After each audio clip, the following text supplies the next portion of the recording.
Well, we're a week on from International Women's Day. You know, the time when the banners come down, the posts stop, and everyone pretends it's all sorted now. And this is the moment leadership is revealed.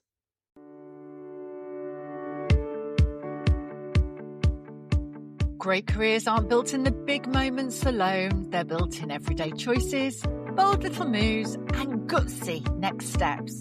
Welcome to Little Moves, Big Careers. Let's dive straight in. Hello. Welcome back to Little Moves, Big Careers. I'm Caroline Esterson, your host, and this is the show for ambitious young professionals to help them focus and take the little moves that could, just possibly, make a big difference to their careers and others too. So today I'm giving you a simple give to gain operating system because the goal is not inspiration here, it's implementation. And this means that you'll leave with a repeatable system that makes fairness stick even when everyone gets busy. You'll have the confidence to fix those crappy processes that create bias and stop progress.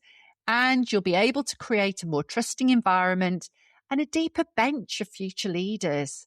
Wouldn't that be good? So let's start by dealing with an uncomfortable truth.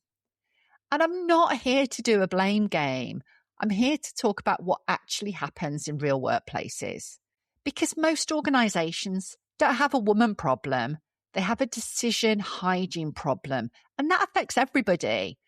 And it shows up in tiny, everyday moments where assumptions quietly make the decision for you. Real situations like the ones I'm just going to describe. I've changed the names from the first two to protect the innocent. You know what I mean? Justine and her male colleague are up for promotion. Same level, similar performance. He gets it. Why is that? In the feedback, the manager said, he asked for it. That was the difference. Nothing to do with capability. The manager said there was nothing to split them. The only thing that splitted it was that he asked. And what about this one? Mark keeps getting the juicy projects because he asks for them, even when he's not the best person for the job. But he's loud about wanting them, so the system mistakes that for readiness. And this final one is the one that I lived. In my 20s, I was held back by my boss and only later found out that it was because he'd assumed I'd probably get pregnant soon because I just got married. There wasn't a conversation, no check-in, just an assumption. And my career paid the price. Now, you'd hope that things are a little bit better now, but actually, how do we know they are when the system is still assumptive? No one announced these decisions as unfair, and that's the point. They weren't framed as bias, they were framed as common sense. But assumptions aren't common sense. They're unexamined shortcuts. They're unconscious bias. So when people get overlooked, we tell them to be more confident. No. If asking is the hidden requirement, you simply don't have a meritocracy. You have a confidence contest. Time for brain food, the research bit. But make it cheeky. Because we all love evidence, especially when it supports our own experiences. So let's dig into a bit of brain stuff here, because this is often where leaders get stuck. When people say, I treat everyone the same, they're usually trying to be decent, but fairness isn't sameness, because people haven't all been rewarded for the same behaviours. Most workplaces quietly reward the ask. Put yourself forward, speak early, say you want the project, say you want the promotion. But the problem is this. Not everyone has been socially rewarded for doing that in the same way. A lot of men have been encouraged to take up space early, to ask, to push, to assume you're in the running unless told otherwise. Whereas a lot of women have been encouraged to earn their space first, to be helpful, to be correct, to not be too much, don't look too pushy. And then the workplace turns around and says, we promote the people who put themselves forward. Which sounds neutral, doesn't it? But it isn't if the cost of putting yourself forward is different depending on who you are. And there's a deeper layer that we need to think about too. The same behaviour often gets interpreted differently. Confidence in one person reads as leadership presence. But in another, it reads as being a bit too much. So leaders, if you want fairness, it can't just be equal intentions. It has to be intentional systems. It's about how opportunities are offered, how credit is given, and how visibility is created. So progression isn't reserved for the people who are just more comfortable to ask. So let's look at establishing a system to help you have the right shortcuts that make these ideas practical. And it's easy because it only takes 15 minutes a week. Run it weekly on a Friday, put it in your diary as a non-negotiable. It's your give audit. And it runs like this. Step 1, run your give audit by asking, who got the most visible work this week? Was there anyone who carried invisible workload? Who got publicly credited? Who got access to key conversations? Step 2, your give plan. Choose one give for the next week.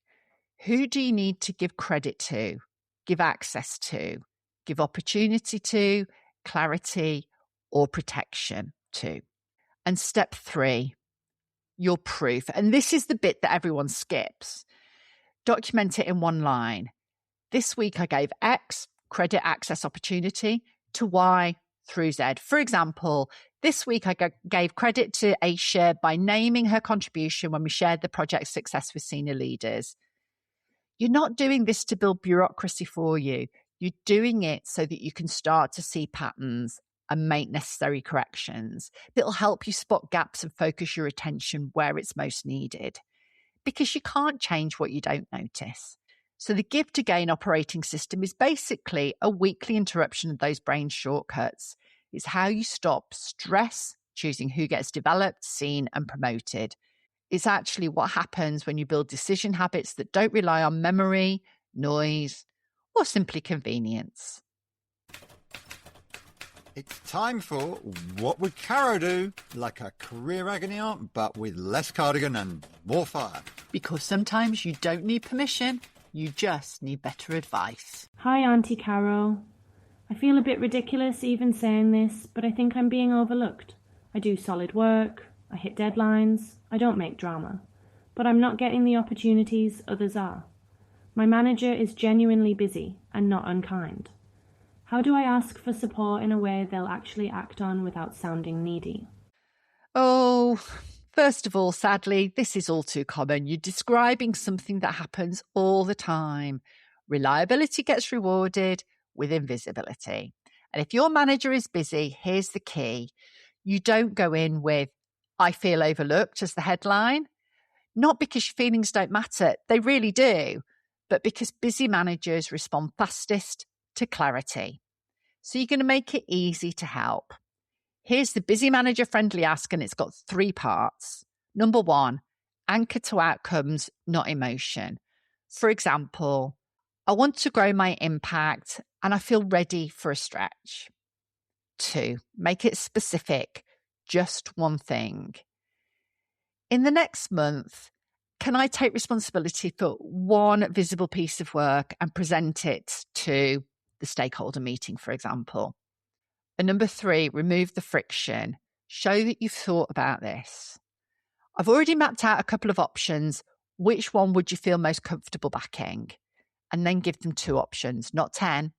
If your manager is decent but busy, this works because you've done what most people don't. You've turned, please notice me, into here's a low effort way to develop talent and improve outcomes. And for managers listening, if someone brings you this level of clarity and you still keep defaulting to the same names, that's not workload. That's your choice. That's unconscious bias. This quote has the right vibe and the completely wrong advice. So let's fix that before someone puts it on a mug. So welcome back to Career Quote Crime, where we arrest advice that sounds motivating, but actually dumps the problem on the wrong person. And today's crime is... just be more confident. Right, let's translate this. And this one's personal because my daughter was told this last week when she asked what was happening about formalising her step-up role. So what people think they're saying is, we want to see leadership. But what the person actually hears is your personality is the barrier. And that is where it all goes wrong, because confidence isn't always loud. Some people are calm, some people are considered, and some people just don't feel the need to shout. So if someone says you need to show more confidence and the person is actually confident but not loud, what the manager is really saying is, I'm not seeing your impact clearly. I'm not hearing your thinking in the room, and I don't have enough evidence of leadership behaviours. Or, and this is slightly awkward, you don't match my mental picture of what a leader looks and sounds like. So let's reframe it properly from both sides. Firstly, from the person being told this. Don't accept be more confident as feedback. It's just too vague to act on. Turn it into something measurable. Ask, when you say show more confidence, what would you want to see me doing differently in behavioural terms? Then ask in which situations they want to see that. And here's the kicker. Ask what would good look like for them and what would excellent look like. Because you can't improve on a vibe, can you? You can improve behaviours. And here's the line that keeps your dignity intact in all of this. I'm confident in my work, I just don't shout. So let's define what leadership looks like here, and I'll make sure you can see it. And then if you're a manager saying it, this is your moment of truth. Don't outsource your job to someone's personality. Instead of be more confident, say, I want more visibility of your thinking, or I want you to influence earlier in the conversation, or I want you to lead a piece of work and present the recommendation. That's fair feedback. That creates a pathway, because if promotion depends on who performs confidence best, you're not building a meritocracy, you're building a talent show. And leaders, frankly, you don't need louder people. They just add to the immense noise that's there already. You need clearer evidence and better decision hygiene. So calm competence doesn't get mistaken for lack of leadership. Here's the point. Give to gain is leadership in action. You give credit, access, opportunity, clarity, and protection. And in return, what do you gain? You gain performance, retention, trust, and a leadership pipeline that isn't shaped by your bias. If you want the simplest next step, it's this. Schedule that 15 minutes every Friday. Do your give audit, your give plan, and your give proof. Because the scales don't balance themselves, and leaders don't get to outsource fairness.